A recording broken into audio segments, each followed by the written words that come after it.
Have you ever wondered if your empathy is actually a hiding place? What if what you call kindness is just a reflection of a pain you're too afraid to face? There are people who feel too much, who absorb emotions like sponges, who cry for others, who love until it hurts. But Carl Jung, a deep diver of the human soul, saw something most people refuse to see. The empath isn't always light. Sometimes they're a channel for unresolved shadows, a wounded healer, a cracked mirror trying to save the world so they don't have to face their own abyss. This video is a calling, a warning, a crossing. Here, you'll understand why unchecked empathy can become the root of anxiety, self-erasure, and emotional burnout, and how the path of individuation, the journey into your shadow, might be the only way out of this prison of being good. Not everything that shines is light, and not every empath is as good as they seem.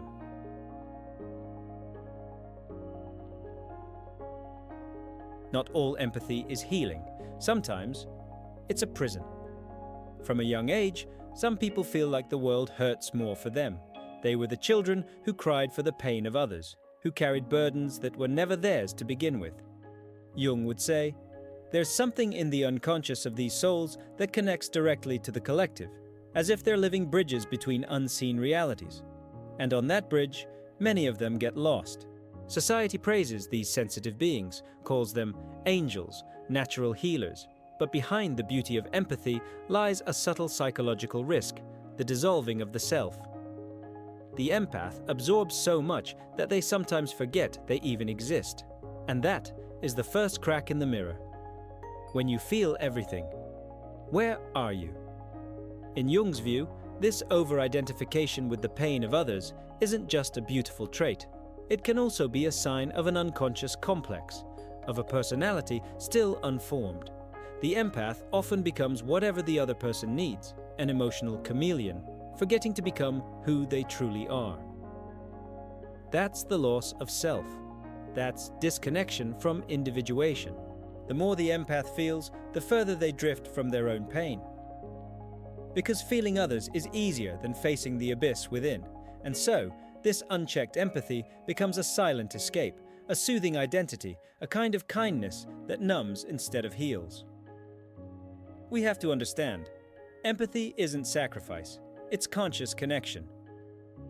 When it turns into self-erasure, it stops being a virtue and becomes a trap. And the world is full of empaths falling into that trap, smiling on the outside, quietly breaking on the inside. Do you feel like you feel too much? Like you lose yourself in other people's emotions? Tell me in the comments, you're not alone. And get ready. The next chapter reveals a truth about kindness that might just change everything.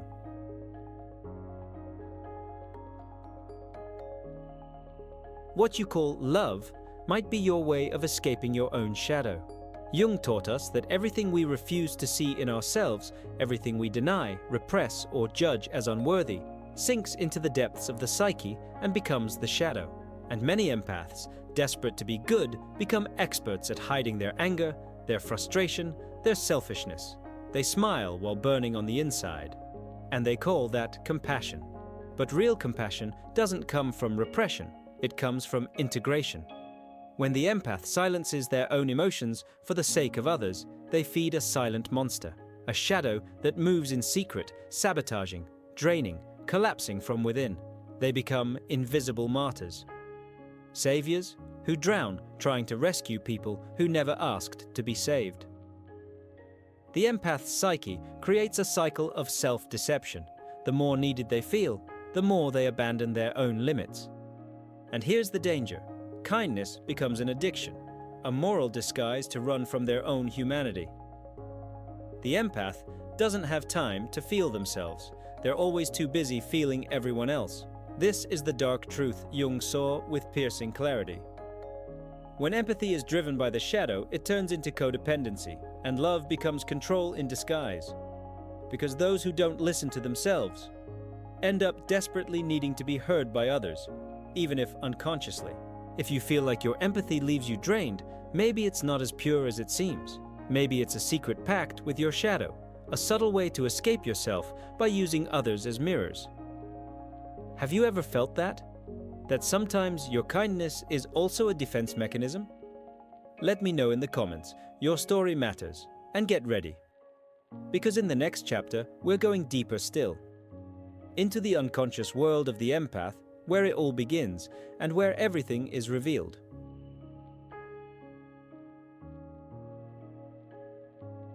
You feel others, but ignore yourself.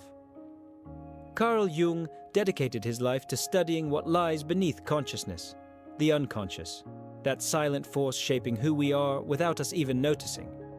And when we view the empath through the lens of depth psychology, we see something unsettling. Extreme sensitivity isn't always a gift. Sometimes it's a symptom. The empath doesn't just feel the energy around them, they absorb it, internalize it, become it. Their identity dissolves into someone else's emotional landscape. It looks like compassion, but it's really the unconscious in action. A survival pattern born long ago, still whispering today. Stay safe by being needed. Be loved by becoming invisible. Don't confront, merge. Jung would call this a complex possession. The empath, unaware of their own inner world, becomes overtaken by archetypal forces: the savior, the martyr, the wounded healer. They carry the pain of others like it's their own. They live as mirrors for everyone else's trauma, while forgetting to see themselves. But there's something even more subtle. The empath often chooses unconsciously to move toward pain. They're drawn to broken spaces, chaotic people, hard relationships, because deep down, their unconscious knows, here, I can be useful. Here, I can survive. By being good. That's emotional self-sabotage, rooted in a quiet desperation to feel real by being needed.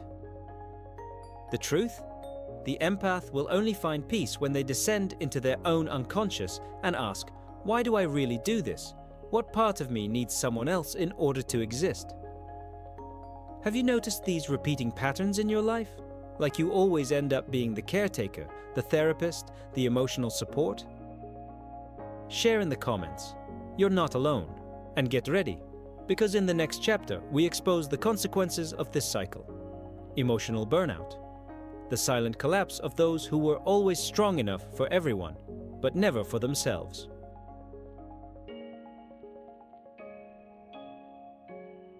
Boundless kindness is a ticking time bomb.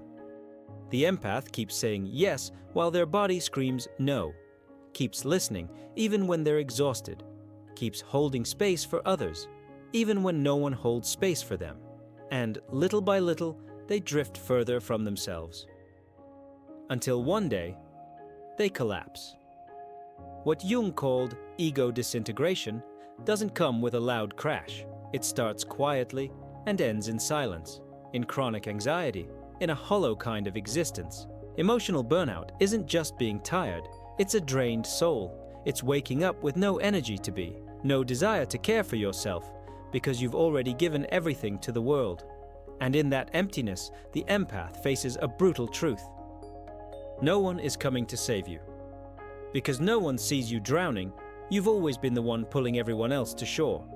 Kindness becomes a prison. Affection turns into a burden. And love for others becomes self-abandonment.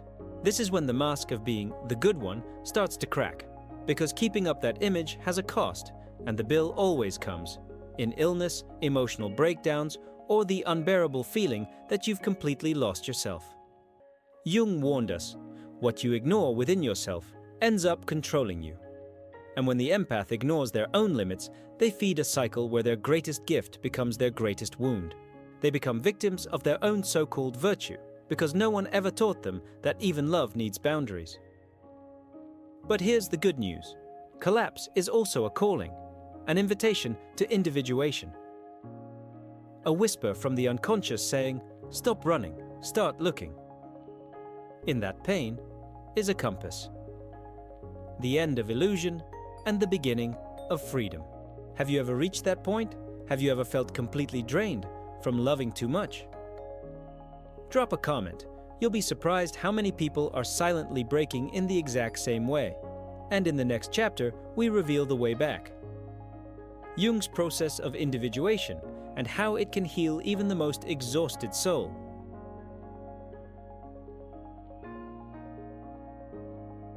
Feeling others is beautiful, but feeling yourself is essential. Carl Jung once said that the goal of life is not to be good, it's to be whole. And to reach that wholeness, we must walk a deep and revealing path. The path of individuation. It's a journey into the soul, where light and shadow dance, where ego meets self, where the empath finally learns to be more than a mirror. They learn to be a presence. The empath, so used to living outwardly, must now turn inward. But this return isn't easy. They'll have to face everything they've avoided: anger, fear, loneliness, control, selfishness, and realize that all of it is also them, because there is no real healing without embracing the darkness within. To individuate is to step out of the trap of "I must be good" and into the sacred ground of "I must be true." The empath begins to set boundaries, to say no without guilt, to choose themselves, not out of ego, but out of self-love. And that one choice changes everything: their energy, their relationships, their way of existing in the world. Through this process, the empath uncovers something powerful. The more they become themselves, the purer their empathy becomes, no longer driven by a need to be accepted, but by genuine compassion. They learn how to feel without losing themselves, how to love without disappearing, how to care without burning out. Jung saw individuation as the ultimate purpose of life. And for the empath, it's more than a path, it's a form of salvation, because only those who truly know themselves can truly love, without fear, without need, without erasing who they are. Do you have the courage to walk that path back to yourself, to face everything you've projected onto others and admit, "That's me too"?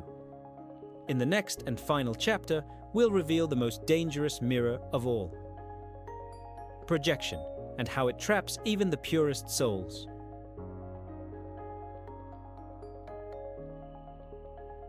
Empaths project and lose themselves in others. There's an invisible trap inside every sensitive soul, believing that what we see in others belongs only to them. But Jung warned us, what moves you most in someone else is often what you refuse to see in yourself. And the empath, feeling everything so deeply, often doesn't realize they're projecting unrecognized parts of themselves onto others, their wounds, their fears, their guilt, their unmet needs. You see someone fragile and feel the need to protect. You sense someone lost and rush in to guide. But what if that fragility, that confusion, that pain is also yours? What if what you're trying to rescue in them is a part of yourself you abandoned long ago? Projection is a mirror, a disguised reflection, and the empath, immersed in other people's emotional fields, often becomes trapped in these inner images. They're drawn to broken people, intense relationships, deep pain, not by chance, but because their unconscious recognizes the pattern. But there comes a breaking point. When the empath begins to awaken, to see the projections, a powerful process begins: emotional disidentification. They realize they can feel without carrying, love without absorbing, be present without disappearing. Healing begins when the mirror stops being a prison and becomes a window. When the empath can look at another and say, "I see you, but I see me too, and I no longer have to lose myself in you to feel whole." How many times have you confused someone else's emotions for your own? Have you ever loved someone so much that you forgot how to love yourself? Drop a comment. Your story may reflect someone else's healing. And get ready, because in the next and final conclusion, we're bringing it all together. A transformation in how you see yourself and the true gift behind your empathy.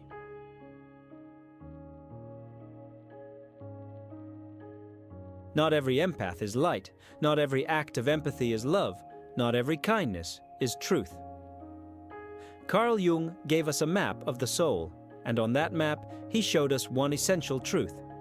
What we don't know about ourselves ends up controlling us. The empath, in denying their shadow, repressing their pain, and running from their emptiness, risks becoming the very opposite of what they believe themselves to be. They may drown in their sensitivity and forget who they truly are. But there is hope, because pain is a compass. Collapse is a sign. Exhaustion is a calling. The true empath is not the one who feels everything. It's the one who feels with awareness, the one who dives into the unconscious and returns with wisdom, the one who embraces the shadow, heals the mirror, and finally, learns to love themselves. May you not be just someone who listens to the world, but someone who, at last, listens to yourself. Comment: Now I see myself. If something in this video touched your soul, subscribe to the channel and help more empaths wake up from the illusion.